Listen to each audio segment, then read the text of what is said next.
ఓం సాయిరామ్. సమర్థ సద్గురు సాయినాథ్ మహారాజుకి జై. సాయి భక్తులందరికీ నమస్కారం అండి. మన బాబాగారి దయ వల్ల మనందరం బాగుండాలి, సంతోషంగా ఉండాలి అని చెప్పి మనస్ఫూర్తిగా కోరుకుంటూ ఈ రోజుటి వీడియో స్టార్ట్ చేస్తున్నాను ఫ్రెండ్స్. ఇక ఈరోజు వీడియోలో మనం చూడబోయేది ఏంటి అంటే, తల్లి ఈ రోజున నీ కోసం నిన్ను వెతుక్కుంటూ ఒక వ్యక్తి రాబోతున్నాడమ్మా. ఈ సందేశాన్ని నువ్వు ఎట్టి పరిస్థితుల్లో కూడా వదులుకోవద్దు. ఎందుకంటే నువ్వు ఎంతగానో అడుగుతున్నావు, ఎంతగానో తెలుసుకోవాలి అనుకుంటున్నావు, ఎంతగానో కలలు కంటున్నావు. నీకెంతో ఇష్టమైన వ్యక్తి నీ గురించి ఏమనుకుంటున్నారు, వారి మనసులో ఎలాంటి ఆలోచనలు ఉన్నాయి, ఎంత ప్రేమను దాచుకున్నారు, నన్ను ఇష్టపడుతున్నారా లేదా మొహమాట పడుతున్నారా, ఇలా అనుకుంటూ ఉంటున్నారా, లేదా నన్ను దూరం చేసుకోవాలి అని అనుకుంటున్నారా, దూరంగా వెళ్ళిన వారు మళ్ళీ నా దగ్గరికి వస్తారా రారా అని అయితే నువ్వు ఎంతో సందేహాలు పడుతున్నావు కదా. ఆ సందేహాలన్నీ కూడా ఈరోజు నీకు ఈ సందేశంతో నీకు వినిపించబోతున్నాను బిడ్డ అంటూ బాబాగారు మన కోసం తీసుకొచ్చినటువంటి ఈ సందేశాన్ని వినే ముందుగా మన ఛానల్ని ఫస్ట్ టైం చూస్తున్నట్లయితే ప్లీజ్ సబ్స్క్రైబ్ చేసుకోండి ఫ్రెండ్స్. వీడియో నచ్చితే కనుక లైక్ చేసి సపోర్ట్ చేయండి. ఇక వీడియోలోకి వెళ్ళబోయే ముందుగా ఒక్కసారి, ఎక్కడెక్కడో మీరు జ్యోతిష్యం చెప్పించుకొని తృప్తి చెందకుండా, మనశ్శాంతి అనేది లేకుండా, మీ సమస్య అనేది ప్రాబ్లంకి ఆ సొల్యూషన్ అనేది దొరక్క మీరు అసంతృప్తిగా బాధపడుతూ ఉన్నట్లయితే ఒక్కసారి మనకు బాగా తెలిసినటువంటి గురువుగారు శ్రీ షిరిడి సాయిబాబా ఆశీస్సులతో జ్యోతిష్యం చెప్తున్నారు గురూజీ సుబ్రహ్మణ్యం రాజు గారు. Contact number 9908224144. ఈ గురువుగారు నెంబర్ 1 వశీకరణ స్పెషలిస్ట్. మీ యొక్క ప్రతి సమస్యకి కూడా పరిష్కారం అనేది చూపిస్తారు. అన్ని విషయాలను కూడా ఫోన్లో స్వయంగా గురువుగారే మాట్లాడతారు. ప్రేమ, పెళ్లి, భార్యాభర్తల మధ్య సమస్యలు, స్త్రీ మరియు పురుషుల వశీకరణం చేయబడును. చెడు గృహ ప్రయోగాలకు నివారణ చేయబడును. మీ యొక్క ఎటువంటి సమస్యనైనా సరే ఫోన్లోనే 24 గంటల్లో పరిష్కారం అనేది చూపిస్తారు. కాబట్టి నమ్మకంతో గురువుగారిని కాంటాక్ట్ అవ్వండి. మీరు ఎక్కడెక్కడో జ్యోతిష్యం చెప్పించుకొని అసంతృప్తి చెంది ఉంటే ఈ గురువుగారి దగ్గర ఒక్కసారి ఫోన్ చేసి మీ సమస్యకు పరిష్కారం అనేది తెలుసుకున్న తర్వాత మీ మనసు ప్రశాంతంగా ఉంటుంది. కాబట్టి నమ్మకంతో కాల్ చేయండి గురువుగారికి. సుబ్రహ్మణ్యం రాజు గారు, నెంబర్ 1 వశీకరణ స్పెషలిస్ట్. Contact number 9908224144. ఇక వీడియోలోకి వచ్చేస్తే, బిడ్డ ఈరోజు మళ్ళీ నీ దగ్గరకే వస్తున్నానమ్మా. నీకు ఇష్టమైనటువంటి వ్యక్తి గురించి నువ్వు ఎంతగానో ఆలోచిస్తున్నావు కదా. చూడు తల్లి, నీకు ఇష్టమైన వ్యక్తిని మనసులో తలుచుకుంటూ ఈరోజు నేను చెప్పబోయేటువంటి ఈ సందేశాన్ని అయితే నువ్వు వినిబిడ్డా. ఈరోజు నీ గురించి నువ్వు ఏం ఆలోచిస్తున్నావో, ఎలా ఆలోచిస్తున్నావో, వారి మనసులో ఎలాంటి అభిప్రాయం ఉందో, ఎటువంటి ప్రేమలు ఉన్నాయో, లేదంటే కక్షలు ఉన్నాయా, నిర్లక్ష్యం ఉందా, నీ మీద చిన్న చూపు ఉందా, ఇప్పుడు ఈ క్షణం వారి మనసులో ఏముంది అనేది కూడా ఇప్పుడు ఈ క్షణం నీతో చెప్పేస్తానమ్మా. ప్రతి చరిత్ర కూడా నీకు చెప్తాను. పాలకు పాలు, నీళ్లకు నీళ్లు అన్నీ కూడా తేల్చేస్తా. తల్లి, నీ కోసమైతే ఈరోజు ఈ సందేశాన్ని తీసుకొచ్చానమ్మా. ఈరోజు నిన్ను ఎంచుకున్నాను. అది నీకు ఏ నిర్ణయం మీద ఆధారపడి ఉంది. మరి ఒక్కొక్కరు కూడా నీ గురించి ఏం ఆలోచిస్తున్నారు, వారి మనసులో ఎటువంటి ఆలోచనలు ఉన్నాయి, నువ్వు వారి జీవితంలోకి రావటం వలన వాళ్ళు సంతోషంగా ఉన్నారా, లేదా బాధ కలుగుతుంది అనుకుంటున్నారా, లాభపడుతుంది అనుకుంటున్నారా, లేకపోతే నష్టపోయాను అని అనుకుంటున్నారా, లేదంటే నేను వదిలించుకోవాలి అనుకుంటున్నారా, లేదంటే గనక నీతో కలిసి ఉండాలని చెప్పి కోరుకుంటున్నారా, ఇలా ప్రతి ఒక్కటి కూడా ఈరోజు నువ్వు తెలుసుకోవాలి. నీ సాయి తండ్రి నీకు తెలియజేయబోతున్నారమ్మా. కాబట్టి ఎట్టి పరిస్థితుల్లో కూడా నా మీద నమ్మకంతో, భక్తితో ఈ సాయి తండ్రి చెప్పిన సందేశాన్ని అసలు వదులుకోవద్దు. వదులుకున్నావంటే మళ్ళీ ఇలాంటి అవకాశాన్ని నీ సాయి తండ్రి నీకు ఇవ్వడు. నీ సాయి తండ్రి అవకాశం ఇచ్చినప్పుడే వినియోగించుకోవాలి. ఈరోజు నీ మనసులో ఉన్న వారి గురించి ప్రతి ఒక్కటి కూడా చెప్పబోతున్నాను. జాగ్రత్తగా వినేందుకు ప్రయత్నం చేయి. అయితే ప్రతి ఒక్కరికి కూడా ఉంటుంది కదమ్మా, మనం ప్రేమించిన వాళ్ళు మన భర్త, లేదంటే మన స్నేహితులు కావచ్చు, ఫ్యామిలీ మెంబర్స్ కావచ్చు, లేదంటే మన బంధువులు కావచ్చు, ఇష్టమైన వ్యక్తులు కూడా ఉంటారు. వారు మన గురించి ఏం ఆలోచిస్తున్నారు, ఏమనుకుంటున్నారు తెలుసుకోవాలి అనే ప్రతి ఒక్కరికి కూడా ఉంటుంది. అది ఈరోజైతే నిజం కాబోతుంది. మీరు ఎక్కడా కూడా వీడియోని స్కిప్ చేయకుండా చివరి వరకు చూడండి. బిడ్డ, నీ మనసులో ఉన్నదంతా కూడా చెప్తాను. ఈరోజు ఒక్కసారిగా గట్టిగా నీ మనసులో ఈ సాయి తండ్రిని తలుచుకొని భారమంతా కూడా ఈ సాయి తండ్రి మీద వేయి. నువ్వు ఈరోజు ఎవరి గురించి అయితే ఆలోచిస్తున్నావో వారిని ఒక్కసారి తలుచుకో. నీకు అన్నీ కూడా చెప్తాను. ముందుగా నువ్వు ఎవరినైతే తలుచుకున్నావో బిడ్డ, ఎవరైతే ఉన్నారో తల్లి, వారి మనసులో అయితే ఎటువంటి అయోమయం లేదమ్మా. వాళ్ళు నీ గురించి అనుకుంటున్నారు నువ్వు చాలా మంచి వ్యక్తివి అని, మంచి ఆలోచనలతో ఉంటావని, మంచి నడవడికగా ఉంటావు అని, మంచి పాజిటివ్గా ఉంటావని అయితే వాళ్ళు ఆలోచిస్తున్నారు. నీకు సంతోషంగా ఉండటం ఇష్టం, ఎక్కువగా స్నేహితులతో గడపడం ఇష్టమని అయితే వాళ్ళు అనుకుంటున్నారు బిడ్డ. నువ్వైతే చాలా ప్రాక్టికల్ అయినటువంటి వ్యక్తివి. వాళ్ళు అనుకుంటూ ఉన్నారు ఊహల్లో కలల్లో కాకుండా నిజ జీవితంలో బ్రతకడానికి ఇష్టపడతావు. ఏదైనా సరే ఆచరణాత్మకంగా చేసి చూపించడానికి నువ్వు ముందుంటావు. నీకు చాలా ఆత్మవిశ్వాసం ఎక్కువగా ఉంది. ఆ వ్యక్తి నీ గురించి ఇలా అనుకుంటున్నాడు. నీకు మంచి అభిప్రాయం అనేది కూడా ఏర్పరచుకున్నాడు నీ మీద. నువ్వైతే పూర్తిగా తనలాంటి వ్యక్తివే అని చెప్పి, నిన్ను చూస్తే తనను తాను చూసుకున్నట్లే అని చెప్పి అనుకుంటున్నాడు. నీ జీవితంలో జరిగినట్లుగానే వాళ్ళ జీవితంలో కూడా జరిగాయని, ఉదాహరణకు నువ్వు మోసపోయినట్లుగానే వాళ్ళు కూడా మోసపోయారు. అంటే ఇతరుల చేతుల్లో మోసపోయారు. ప్రతి చోట ఎక్కడ చూసినా సరే ఇద్దరూ ఒకేలా ఉన్నాము అని చెప్పి వారైతే అనుకుంటున్నారు బిడ్డ. నువ్వు ఇతరులకి ఎంత మంచి చేసినా సరే నీకు ఎటువంటి మంచి రాలేదని చెప్పి అయితే వాళ్ళు అనుకుంటున్నారు. ప్రతి వ్యక్తి జీవితంలో కూడా ఒక బాధ అనేది ఉంటుంది. ఆ బాధ గురించి ఇప్పుడు మాట్లాడుతూ ఉంటారు. కానీ నువ్వు మాత్రం నీ బాధని మర్చిపోయి మంచి జీవితాన్ని గడపాలని ఆలోచిస్తున్నావు. నువ్వు ఒంటరిగా ఉన్నా కూడా, చాలా బాధలో ఉన్నా సరే పైకి మాత్రం సంతోషంగా కనిపిస్తావు. ఆ బాధ అనేది అస్సలు కనిపించనియ్యవు. నీ గురించి అనుకుంటున్నారు గతంలో అంత బాగాలేదు, కానీ నీ జీవితంలో ఎక్కువ కష్టాలు ఎదుర్కొంటున్నావు. అయినా సరే ఎవరికీ కూడా ఫిర్యాదు చేయలేదు. వాళ్ళు నీ ప్రతి విషయాన్ని కూడా గమనించారు. పూర్తిగా నువ్వు తనలాంటి వ్యక్తినే చూడు తల్లి. నేను ప్రేమ అని చెప్పను, కానీ గాఢమైనటువంటి స్నేహం కనిపిస్తుంది ఇక్కడ, ఆప్యాయత కనిపిస్తుంది, అనురాగం కనిపిస్తుంది. ఈ వ్యక్తి కూడా నాలాంటి వాళ్ళే అని అయితే వాళ్ళు అనుకుంటున్నారు. నీకెవరిని మోసం చేసే గుణం లేదు, అందరికీ కూడా సహాయం చేస్తావు. తనకి కూడా అలాంటి లక్షణాలే ఉన్నాయని అయితే వాళ్ళు అనుకుంటున్నారు. అలాగే నీకు ఊరంతా కూడా తిరగడం ఇష్టం ఉండదు.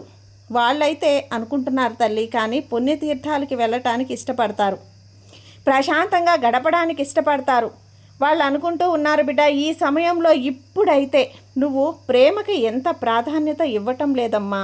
ఎందుకంటే గతంలో నీకు ప్రేమ విషయంలో అంత సాఫీగా జరగలేదు కాబట్టి ఈ విషయాన్ని నువ్వు వారితో చెప్పి ఉండొచ్చు, చెప్పకుండా కూడా ఉండవచ్చు. కానీ ఈ వ్యక్తి అయితే నిన్ను చూసినప్పుడు, ఈ వ్యక్తి నాలాంటి వ్యక్తి, అన్నింటిలో కూడా నాలాంటి లక్షణాలే కనిపిస్తున్నాయి అని వాళ్ళైతే అనుకుంటున్నారు. అయితే మీరు వారికి ఒక సొంత ప్రతిబింబంలా కనిపిస్తున్నారు. నువ్వు కోరుకున్న వ్యక్తి నీ గురించి చాలా గొప్పగా అనుకుంటున్నారు బిడ్డ, చాలా గొప్పగా ఆలోచిస్తున్నారు. నీ జీవితంలో ఏవైతే జరిగాయో, ఎటువంటి సంఘటనలు అయితే జరిగాయో తన జీవితంలో కూడా అలాగే ఉన్నాయి. నిన్ను చూస్తే తనని తాను అద్దంలో చూసుకుంటున్నట్లు ఉంది అని అయితే వాళ్ళు అనుకుంటున్నారు. అంటే నీ బంధం ఇక్కడ చాలా గొప్పగా ఉంది తల్లి. ఆ బంధం ఏదైనా సరే, అది స్నేహబంధమైన, ప్రేమ బంధమైన, భార్యాభర్తల బంధమైన, ఏ బంధమైనా సరే, ఏదైనా సరే జీవితాంతం చాలా సాఫీగా సాగుతుంది. ఆలోచించిన అవసరమే లేదమ్మా. ఇప్పుడైతే నీకు ఇక రెండో వ్యక్తిని నువ్వు ఎవరైతే మనసులో అనుకుంటున్నావో వాళ్ళు నీ గురించి ఏమైతే ఆలోచిస్తున్నారంటే, నువ్వు ఎవరి కోసం అయితే ఆలోచిస్తున్నారో వాళ్ళు ఏమనుకుంటున్నారు అంటే, తల్లి నువ్వు ఎంతో ఆశగా ఎదురు చూస్తున్నటువంటి వ్యక్తి నీ గురించి ఏమనుకుంటున్నారో తెలుసా? నువ్వు ఈ సమయంలో చాలా ఇబ్బందుల్లో ఉన్నట్లయితే వాళ్ళు అనుకుంటున్నారు. నీ జీవితంలో పెద్ద సమస్య వచ్చి ఉండొచ్చు, లేదా నీ బంధం ముగిసిపోయి ఉండొచ్చు. నువ్వు అది వారికి దూరంగా ఉండి ఉండొచ్చు. అది రోజులు కావచ్చు, వారాలు కావచ్చు, నెలలు కావచ్చు. ఆ వ్యక్తి నిన్ను మోసం చేశారు కాబట్టి ఆ వ్యక్తి తన తప్పు తాను తెలుసుకొని ఫీల్ అవుతూ ఉన్నారు. నువ్వైతే మనసులో ఇలా అనుకుంటూ ఉండొచ్చు తల్లి, బ్రతకాలి అని లేదు. ఆ విషయాన్ని అయితే నువ్వు వారితో చర్చించి ఉండొచ్చు. ఎందుకంటే ఏదైనా స్నేహితుల ద్వారా ఆ విషయం అనేది వారికి తెలిసి ఉండొచ్చు. నీ మనసులో ఉన్న బాధ ఏదైతే ఉందో అది, అంటే నాకు బ్రతకాలి అని లేదు అని తెలిసిన వారి దగ్గర, ఎవరి దగ్గరైనా సరే నువ్వు చెప్పి ఉండొచ్చు. వాళ్ళైతే వాళ్ళకి చెప్పి ఉండొచ్చు బిడ్డ. వారికైతే మీరు చాలా ఇబ్బందుల్లో ఉన్నారని అయితే వారికి అర్థమవుతుంది. నీ గురించి ఈ వ్యక్తి ఇంకా ఏమనుకుంటున్నారో తెలుసా తల్లి? నీకేదైనా అనారోగ్యం సమస్య వచ్చి ఉండవచ్చు, నువ్వు చాలా ఇబ్బంది పడుతున్నావు అని అయితే వాళ్ళు అనుకుంటున్నారమ్మా. నీ వ్యక్తిగత విషయం కూడా, జీవితం కూడా సరిగ్గా లేదని అయితే వాళ్ళకి అనిపిస్తుంది. గతంలో నువ్వు ఎన్నో విజయాలు సాధించావు. నువ్వు ఎన్నో పేరు ప్రతిష్టలు సంపాదించావు. నువ్వు ఎక్కడ ఉన్నా ఏం చేసినా అందరి హృదయాలను గెలుచుకుంటావు. అయితే ఇక్కడ మీ ఇద్దరి మధ్య బంధం అనేది ఉంది. అది ఏ బంధమైనా కావచ్చు, ఒక విడదీయలేని బంధం అయితే ఉంది. ఆ వ్యక్తికి అర్థమైంది. ఆ వ్యక్తి ఇలా అనుకుంటున్నారు, నిన్ను మోసం చేయటం వలన నువ్వు ఒంటరిగా మిగిలిపోయావు అని. అయితే వాళ్ళు అనుకుంటున్నారు నీ వ్యక్తిగత జీవితం అయితే నువ్వు కోల్పోయావు అని. తల్లి, నీ కెరియర్ పరంగా ఎంత బాగున్నా సరే బంధం విషయంలో మాత్రం నిరాశగా ఉన్నావు. ఈ సమయంలో వాళ్ళు నీ గురించి ఏమనుకుంటున్నారో తెలుసా? నువ్వు వారినే బాగా గుర్తు చేసుకుంటున్నావు అని. ఇక్కడ మీ ఇద్దరికీ ఒకరంటే ఒకరు చాలా ఇష్టం. ఇద్దరి మధ్య కూడా చాలా ప్రేమ ఉంది, చాలా ఆప్యాయత ఉంది. కానీ మీ బంధం అనేది మీరు కోరుకున్నట్లుగా సాగటం లేదు. ఈ వ్యక్తి గురించి రాత్రింబవళ్ళు ఆలోచిస్తున్నారు. నువ్వైతే వాళ్ళకి దగ్గరగా ఉన్నావనైతే వాళ్ళు అనుకుంటున్నారమ్మా. ఇంకా వాళ్ళు ఏమనుకుంటున్నారో తెలుసా తల్లి? మీ ఇద్దరి మధ్య ఉన్న గతం అంతగా మంచిది కాదు. విషయాలన్నీ కూడా మీరు ఒకరి కోసం ఒకరు ఆలోచిస్తున్నట్లుగా సాగలేదు. మీరు తనతో లేకపోయినా సరే మీరు తనతో ఉన్నట్లుగా ఊహించుకుంటున్నారు. అలాగే నువ్వు కూడా వారిని గుర్తు చేసుకుంటూ ఉంటావు. మీ ఇద్దరి జీవితంలో చాలా విషయాలు ఉన్నాయి. భవిష్యత్తులో నువ్వు చాలా విజయాలు సాధిస్తావు. అన్నీ వాళ్ళు చూస్తూనే ఉన్నారమ్మా. వారి దృష్టిలో నువ్వు చాలా మంచి వ్యక్తివి. ఇద్దరి జీవితం కొత్త స్థాయిగా ప్రారంభమవుతుందని నీకు మాట ఇస్తున్నాను కదా. చాలా సంతోషాలుగా మీ ఇద్దరి జీవితంలోకి వస్తాయి. మీరిద్దరూ కూడా ఒకటవుతారు. ఈ సాయి తండ్రిని మాట ఇస్తున్నాను. ఎందుకంటే ఇద్దరూ కూడా ఒకరిని ఒకరు ఇంతలా అవమానించుకునేవారు. ఎప్పటికీ దూరం కాకూడదు. కాబట్టి మీరిద్దరూ కూడా చాలా అంటే చాలా సంతోషంగా ఉంటారు. ఇప్పుడైతే మూడో నెంబర్ అంటే మూడో వ్యక్తి గురించి నువ్వైతే ఆలోచిస్తున్నావు కదా తల్లి. నీ హృదయంలో నీ మనసులో ఉన్న వ్యక్తి ఎవరైతే ఉన్నారో వారి ఆలోచనలు ఏ విధంగా ఉన్నాయి ఏమిటి అనేది ప్రతి ఒక్కటి కూడా చెబుతాను. జాగ్రత్తగా విను తల్లి. నువ్వైతే వారి జీవితంలో అతిపెద్ద సంతోషమని అయితే వాళ్ళు అనుకుంటున్నారు. నీ రాక వల్ల వారి జీవితంలో వారు కోరుకున్నదంతా వచ్చింది అనుకుంటున్నారు. ఈ వ్యక్తి అయితే కుటుంబాన్ని బాగా చూసుకుంటారు, కుటుంబానికి బాగా విలువనిస్తారు. నీ రాకతో వారి జీవితంలో సంతోషం వచ్చింది అని అయితే వాళ్ళు అనుకుంటున్నారు. ఈ వ్యక్తి అయితే నిన్ను వారి జీవితంలో భాగస్వామిలా కోరుకుంటున్నారు. అయితే వాస్తవానికి కుటుంబానికి వ్యతిరేకంగా వెళ్ళవలసి వస్తుంది. నీకోసం ఒకవేళ నిన్ను ప్రేమించినట్లయితే కుటుంబానికి వ్యతిరేకంగా వెళ్ళైనా సరే నన్ను వివాహం చేసుకుంటారు. ఒకవేళ జీవిత భాగస్వామి అయితే అక్కడ కూడా కుటుంబాన్ని ఎదిరిస్తాడు. అయితే భార్య పుట్టింది, వాళ్ళని ఎదిరించడానికైనా సరే సిద్ధపడుతుంది. ఇటు నుంచి అయితే నీ భార్య అలా చేస్తుంది ఇలా చేస్తుంది అని అత్తింటి వాళ్ళు చెప్పినా సరే వాళ్ళని ఎదిరించడానికి సిద్ధపడతారు. నీ భర్త అయితే మిమ్మల్ని వదులుకోవటానికి ఏమాత్రం సిద్ధంగా లేరమ్మా. మీకోసం ఎవరైనా సరే ఎదిరించడానికి సిద్ధపడుతున్నారు. వారికి తెలుసు తల్లి, నీ రాక వల్ల వారి జీవితంలో సంతోషం వచ్చింది అని, నీ రాక వల్ల వాళ్ళ జీవితం సంపూర్ణమైంది అని. అలా అని వాళ్ళైతే భావిస్తున్నారు తల్లి. ఎటువంటి అడ్డంకులు వచ్చినా సరే నీతో బంధాన్ని కొనసాగించడానికి, ఆ అడ్డంకులన్నీ తొలగించడానికి వాళ్ళైతే సిద్ధంగా ఉన్నారు. వారైతే నీకు చాలా చాలా ప్రేమని ఇవ్వాలి అని, చాలా సంతోషాన్ని ఇవ్వాలని అయితే వాళ్ళు అనుకుంటున్నారు. ఈ వ్యక్తి అయితే రాత్రింబవళ్ళు నీ గురించే ఆలోచిస్తూ నువ్వు తన లైఫ్లో రాకపోతే తన జీవితం ఏమైపోతుందో అని కూడా ఆలోచిస్తున్నారు. మీ ఇద్దరి మధ్య బంధంలో కుటుంబం అయితే అడ్డొస్తుంది. దానిని దాటి మీరిద్దరూ కూడా చాలా సంతోషంగా ఉంటారు. ఇలా ఈ వ్యక్తి నీ గురించి ఏమనుకుంటున్నారో తెలుసా తల్లి? తన సంతోషం అంతా కూడా నీ దగ్గరే ఉంది అని, నువ్వు తన కోసం ఏమైనా చెయ్యగలవు అని, తనని బాగా అర్థం చేసుకుంటావు అని, అలాంటి నిన్ను అస్సలు వదులుకోకూడదు అని, జీవితాంతం నీతో కలిసి ఉండాలి అని ప్రతి క్షణం కూడా భగవంతుణ్ణి వేడుకుంటున్నారు.